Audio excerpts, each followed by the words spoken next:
Maria-Angelica. Bonjour Christophe. Vous êtes la trésorière depuis 2010 de la Fédération des Églises adventistes du Nord de la France. Ma première question est relative aux églises sans bâtiment. Nous avons des églises qui ont leur propre bâtiment, d'autres sont hébergées, mais d'autres sont sans bâtiment fixe. Quel est leur nombre et quelle est la situation actuelle ? Alors, j'aurais tendance à dire que l'Église, c'est le reflet de la société. Dans la société, nous avons des personnes, des individus qui sont propriétaires des maisons et des individus qui sont locataires. Nous avons le même cas de figure donc, dans notre fédération. Nous avons 75% de nos églises qui sont de la propriété de la fédération et 25% qui sont des locataires. Alors, je n'aime pas les appeler sans bâtiment fixe, personnellement, parce que je trouve un peu péjoratif. Dans la réalité, il se trouve que la réalité du pays fait aujourd'hui que la plupart des églises qui n'ont pas de bâtiments se trouvent dans le bassin parisien. Donc, nous connaissons tous la réalité du pays. La réalité de Paris, c'est un endroit cher à vivre, y compris pour les habitants ordinaire. Donc, des plus pour nous, donc, pour héberger des églises. Mais j'avais un chiffre de 24 communautés qui ne sont pas forcément dans la nature, mais en tout cas qui n'ont pas de bâtiment. Est-ce que c'est un bon chiffre ? Non. Ou elles sont vraiment toutes hébergées là où elles sont ? Tout le monde est hébergé là où il est. En fait, nous sommes propriétaires d'autour de 60 églises. D'accord. Et il y a une vingtaine donc, qui se trouvent à louer. Donc, on paye une location pour les héberger. C'est un chiffre qui est en progression, ces membres qui sont hébergés, ces églises qui sont hébergées par d'autres communautés chrétiennes, ou c'est un chiffre qui est stable ? En fait, la progression provient de la croissance numérique de certaines ethnies. Je peux dire, par exemple, nous venons d'ouvrir une troisième église roumaine, ou une quatrième église roumaine. C'est parce que, probablement, dans les nombres qui est toléré dans une salle, ça devient important et il doit donc se séparer pour faire un autre groupe. D'accord. Maintenant, les acquisitions à court terme, à moyen terme, les rénovations. Est-ce que vous pouvez faire un petit point là-dessus ? Je ne peux faire des points là-dessus sans faire donc un peu passer vers le côté financier pour que les personnes comprennent les pourquoi des choses. Nous recevons 98% de l'argent, ce sont des dîmes.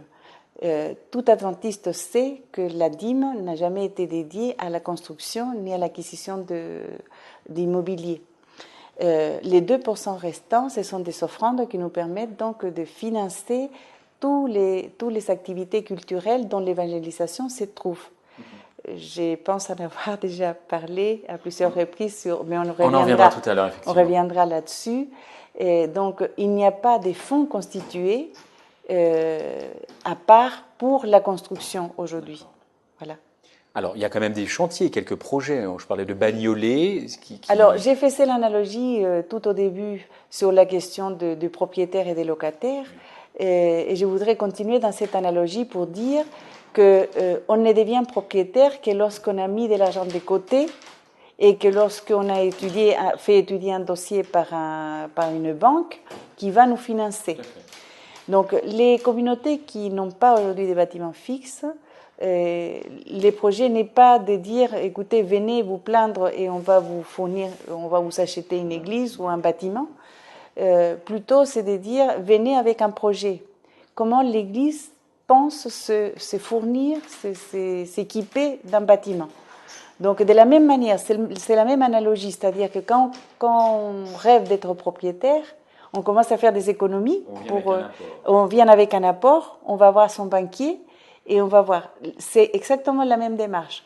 Or, aujourd'hui, la tendance s'est inversée, c'est-à-dire qu'il y a une certaine population qui pense que la fédération a beaucoup d'argent et qu'on va acheter tous azimuts, tout ce qui nous passe par la tête. Ce n'est pas du tout le cas ni la réalité. D'accord. On a bien compris. Alors, un petit point, parce qu'on a des églises qui ont, comme Bagnolet, qui sont en train de sortir de terre. En tout cas, c'est plutôt de la rénovation Bagnolet. Ce n'est pas de la construction pure. Alors, concernant l'église de Bagnolet, celle qu'on dit de Paris En fait, c'est un historique. C'est l'église de Paris-Est qui a été vendue par l'administration précédente. L'administration précédente avait acquis donc une ancienne usine de chaussures. Et le permis de construire qui a été obtenu à l'époque, c'était un permis de rénovation.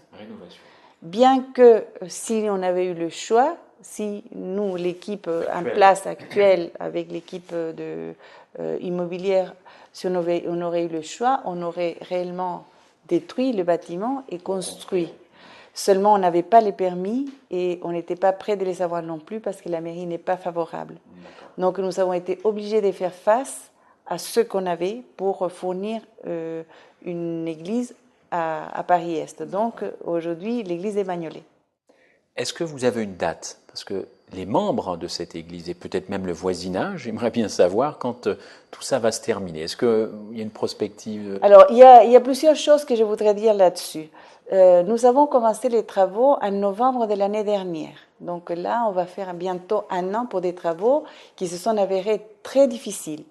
Je voudrais dire que nous avons eu beaucoup de surprises dans ces bâtiments. Une rivière. Il y a une rivière souterraine qui coule sous le bâtiment. Il a fallu faire des travaux d'ingénierie pour donc pallier à ça, laisser des choses solides. Donc on a consolidé tous les murs parce que les murs ils étaient un peu battants. Donc il a fallu consolider, il a fallu faire des travaux assez importants. Donc ça nous a pris beaucoup de temps. Nous sommes dans la phase de finalisation, donc vraiment de finalisation vraie. Sera un bâtiment mis à l'état et mis aux normes complètes de toutes les exigences de l'État aujourd'hui. La première date que je peux avancer un petit peu solidement, c'est la finalisation des travaux autour de Noël, c'est-à-dire que vers le 20-22 décembre, nous devrions avoir déjà donc le bâtiment à nos mains.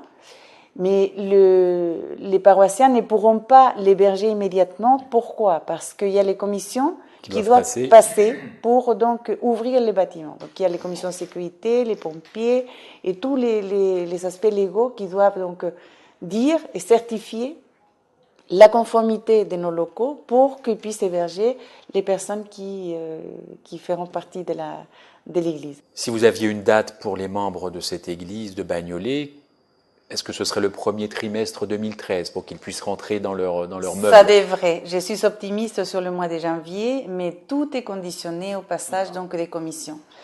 Donc j'ai aussi donné une date prévisionnelle d'ouverture, d'inauguration, donc autour du 2 février.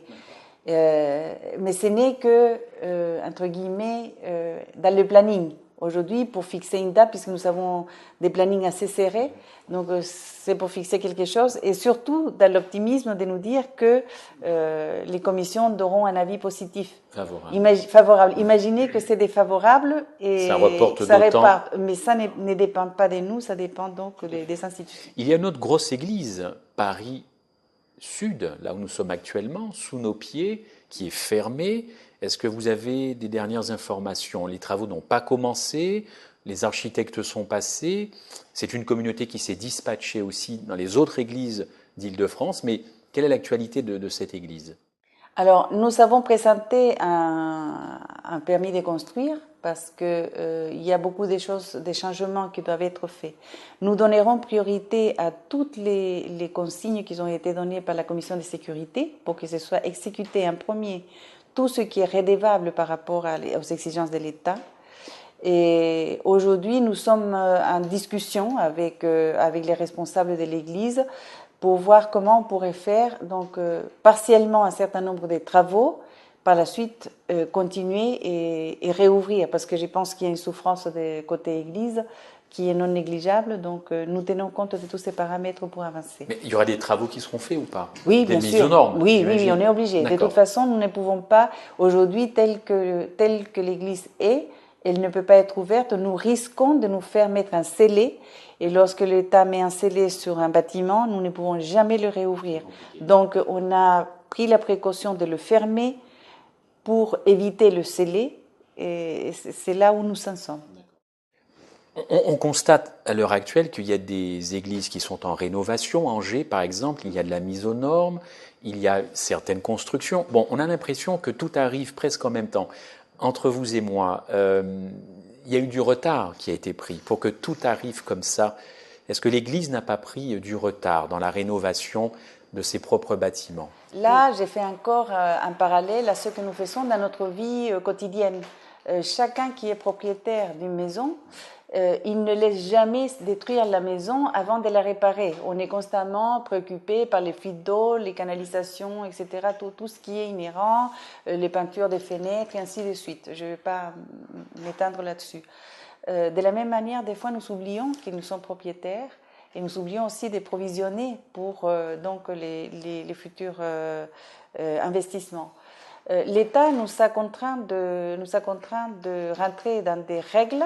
On devait présenter des diagnostics à la fin 2011. Nous ne l'avons pas fait en temps et en heure. Je prends donc toute l'ampleur de la responsabilité que je porte.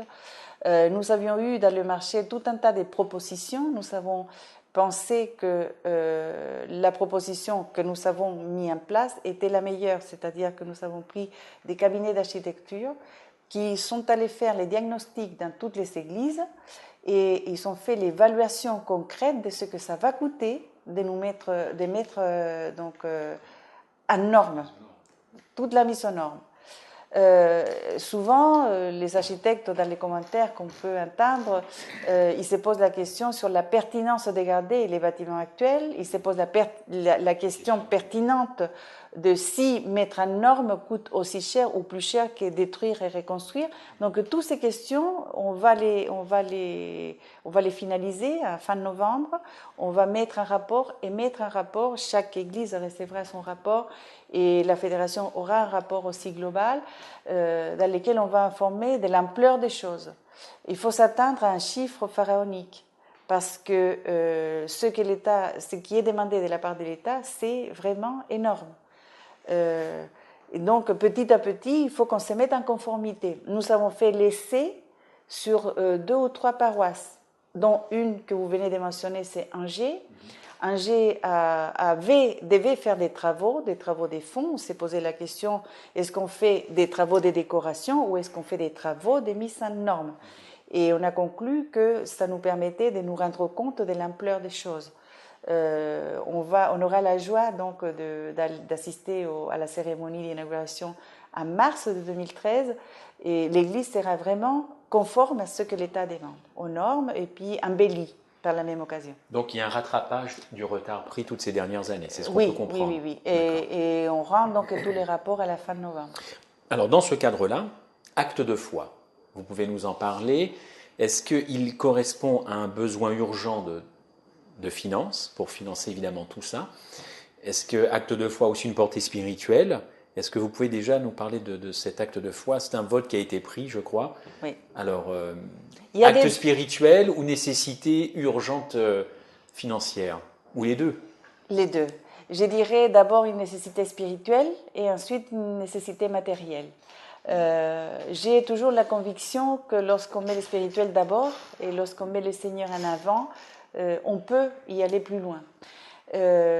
Acte de foi est né des idées variées et diverses. L'Union nous avait fait voter donc un dispositif pour pallier donc au problème de la faxa, dont vous êtes tous au courant puisque nous avons publié et dans la revue adventiste, il y a un article aussi sur le web. Donc, on a parlé de la nécessité donc de financer la faxa. Alors, la faxa, pour ceux qui ne sont pas très habitués, c'est la partie culturelle. Voilà, culturelle, tout à fait. Alors, je fais juste une aparté. Donc, nous gérons la partie culturelle, qui sont gérées par les dîmes, dont nous jouissons donc toutes les autorisations de la part de l'État exercées en tant que cultuel ne peuvent se confondre avec les choses culturelles. Donc, d'où la difficulté que nous avons dans cette séparation à utiliser l'argent, par exemple, l'argent de la cultuelle peut être utilisé pour l'évangélisation, or l'évangélisation se trouve dans la partie culturelle. Nous ne pouvons pas passer l'argent... Il n'y a pas de transfert possible. Il n'y a pas de transfert possible. Donc c'est la raison pour laquelle nous avons demandé à la base de nous donner donc, directement pour ne pas avoir des problèmes fiscaux. D'accord. Cet acte de foi, c'est donc une contribution, si j'ai bien compris, mensuelle volontaire de la part de chaque membre? Tout à fait. Tout à fait. L'idée, c'est de construire quelque chose de pérenne. Nous nous sommes posé la question par rapport à l'offrande. Si on se rapporte à la parole de Dieu, il y a peu de choses dites sur la dîme.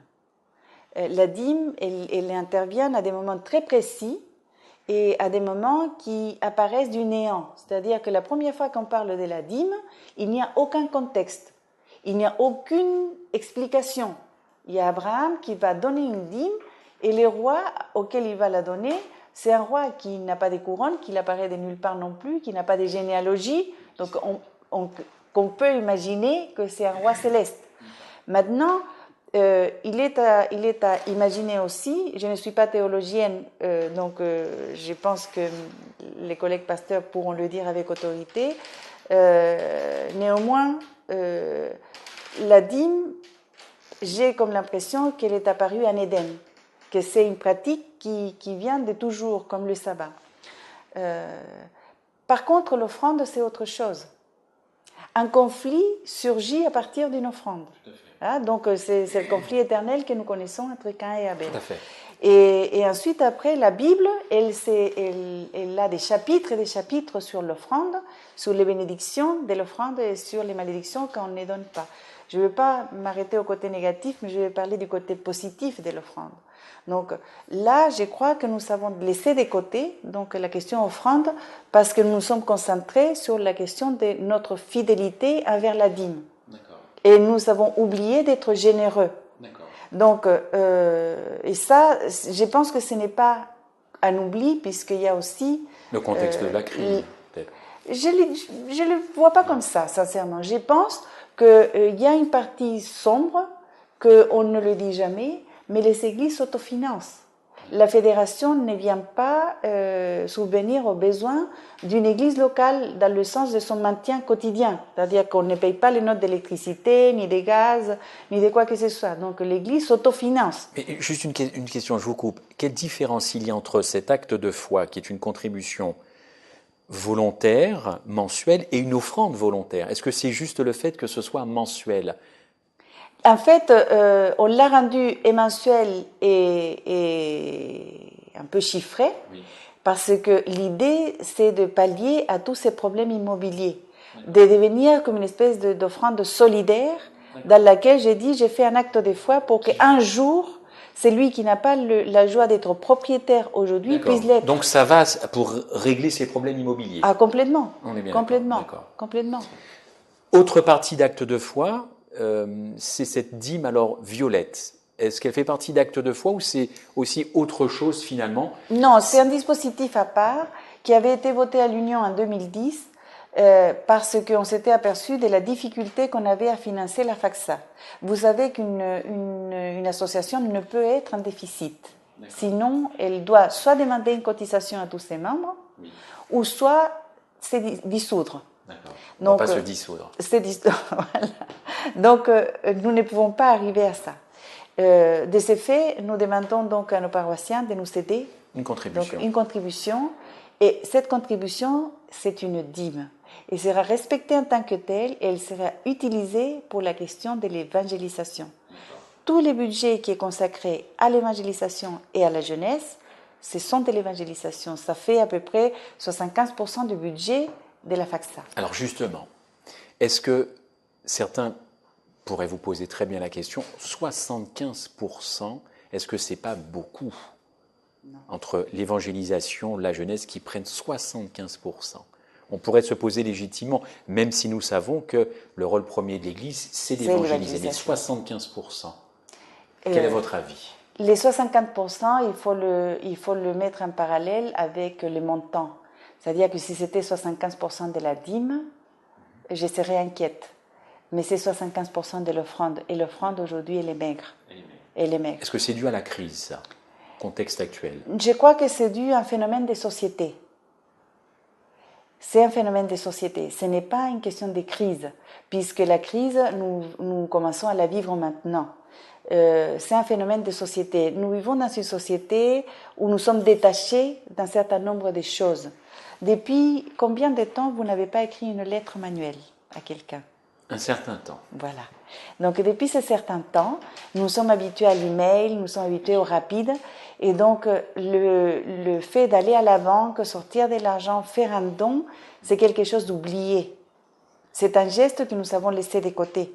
Donc c'est une des raisons pour lesquelles nous avons ouvert dans les sites web un paiement en ligne.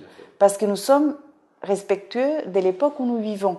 C'est-à-dire qu'il y a des gens qui ont envie de donner, mais qui ont envie de donner chez eux. C'est-à-dire qu'ils sont chez eux, ils vont se connecter sur le web, ils vont faire un don en ligne avec leur carte bancaire sécurisée, etc. C'est ce que nous faisons, la plupart d'entre nous. Nous avons de plus en plus, ou de moins en moins, le temps de faire nos propres courses. Vous voyez ?